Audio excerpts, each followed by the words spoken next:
Oh, maybe I should actually use this screen. I feel like that would be beneficial. Yeah, okay. Why do I never decide what I actually want to do until after I turn on the camera? Shit.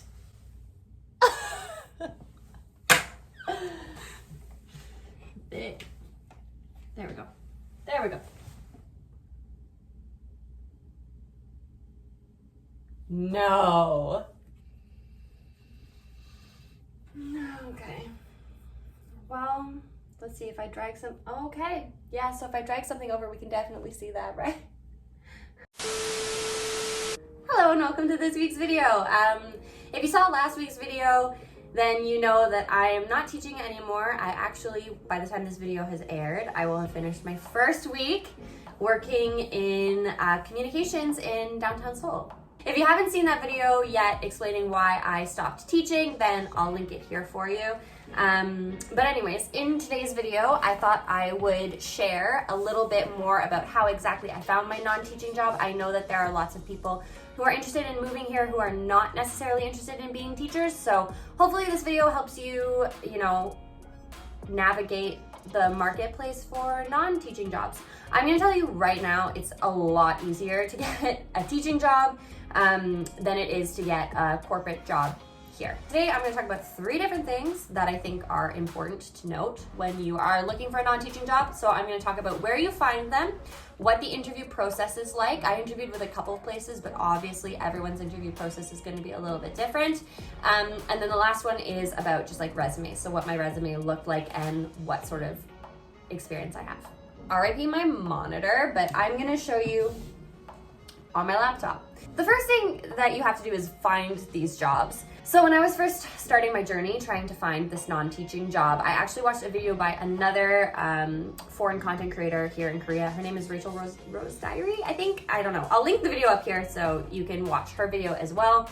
But I watched that first and she gave me some ideas where to look, which included PeopleNJob, which is like a job posting website, a Facebook group called Non-Teaching Job Seekers Korea, which were the 2 main places I looked, and then I also poked around LinkedIn as well. And there's good things and bad things about all of those sites. So to start, there is the Facebook group called Non-Teaching Job Seekers Korea. So I'll link it below for you, but it's just people posting jobs that are non-teaching jobs, and they go into like very, great detail.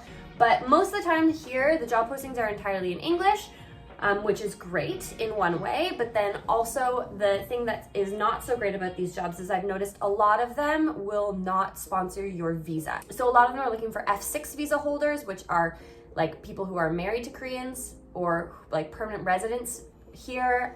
I wasn't really finding anything that was suitable for me because I would need visa sponsorship, and jobs with visa sponsorship I found are more rare on this Facebook group. The next place I was kind of poking around, which felt more natural to me because this is how I found jobs at home, was poking around on LinkedIn. My sort of relevant expertise is working in communications, and a lot of the communications roles for English speakers in Korea are going to be writing content. I would put content writer in the search bar, and then I changed my location to Seoul, South Korea, because LinkedIn doesn't know that I don't live in Canada anymore. And what was really great about LinkedIn, and was like really like, sounds weird, but like sexy about LinkedIn, was like big companies post here. Got Hypebae, which is incredible, really cool. There's also jobs at the New York Times, so you can be a visual editor or a senior staff editor. Even a third job I found on LinkedIn just today is to become a content labeler at TikTok. But the one thing I will say about this one, which is sort of a red flag for me if you do not speak Korean and you're applying for these jobs, is that it's posted in Korean first and then the English job posting follows. There it is, ability to speak and read English and Korean fluently. So a lot of the jobs that I'm seeing on LinkedIn are for bilingual people. So if you are a bilingual person, then that's incredible and awesome, because LinkedIn has a lot of big names that would be really cool to add to your resume. So the Facebook group wasn't really working for me because I knew I needed visa sponsorship. LinkedIn was not working for me because I am not fluent in Korean. So the next place I went was to PeopleNJob, which looks like this. And don't be scared because yes, all of those postings are in Korean, but This is actually where I found the job in which I did not need a super high level of Korean. So even though I have to translate that main page into English, what I'll find is that a lot of the times as I'm clicking through jobs, because it opens a new tab, that page is not translated, and if that posting is in English, then it's a pretty good sense that I can apply for that job with a low level or no Korean at all. And I say that because PeopleNJob is basically a site where foreign companies can post jobs for hiring within Korea. So same thing here, if I just search content in English, I will probably find, here we go, here's a job. It's at a company called Scout. It is posted in English and in Korean. It's for a global digital PR manager. So I can see here in Korean, it does say that you need a business level of speaking and writing fluency in English. And this is a red flag for me. One thing you have to look out for on PeopleNJob is how they phrase the language requirements. So if they post saying they're looking for fluency in English, then they're probably expecting a Korean speaker with a fluent level of English. If they post asking for native English, then they're looking for a native speaker, and they'll likely also specify the level of Korean against that. So sometimes the words might get mixed and matched, but usually if you're looking for a job that requires like a lower level of Korean, they'll specify the requirements for both English and Korean. If they only specify an English requirement, it's likely because there's an expectation that because you're applying on a Korean site for a job in Korea, that you have, you know, a reasonable level of Korean, like a business level of Korean. In my experience, you should definitely apply for a job even if it says that Korean language is preferred, because if they specifically put it in as a preference and not as a requirement, that means there's wiggle room on it. You're primed to learn Korean in this environment where everybody else speaks Korean, and if you show a positive attitude about learning Korean and you have this like rich history in the role where they know they can trust you to do it 100%, then it's gonna outweigh, in my experience. So in my opinion, if you are earlier on in your career, like you've just graduated school and you only have sort of intern experience, my recommendation would be to specifically look for the roles where it says that Korean's not a requirement, because even though they mark it as a preference, your experience will have to outweigh that gap, because at the end of the day, it is a gap. Like you want to live and work in Seoul and you don't speak Korean, that's a deficit, which is where experience helps. And also when you apply for the visa, unless you have a master's degree for the E7 visa, you do require work experience in the field. So just something to keep in mind when you're looking at these jobs. So that's the sort of the 3 sites that I found the jobs on, the most jobs on that I was qualified for with a low level of Korean.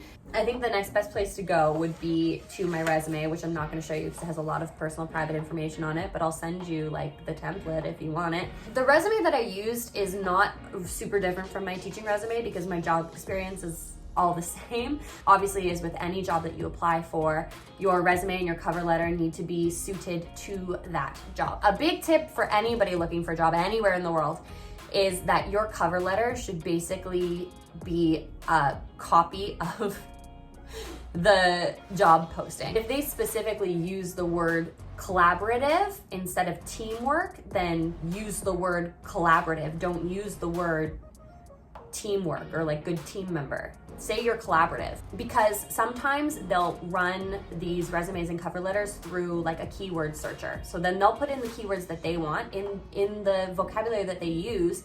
And if you use something else, it won't match and it won't say you're as qualified as you probably are. So make sure you use language from the job posting in your cover letter, and also in your cover letter, talk about specific relevant experience. Your resume is just like facts and figures, like how long you stayed somewhere and like, 1 or 2 sentences about each. Whereas your cover letter is the opportunity to show your personality, to verbatim repeat the things that they want that you have, and then to provide specific examples that are relevant to them. And then the only change I made, like in terms of my resume, that would be different than what I did at home in North America, is like I got a picture on there, which I know is strange.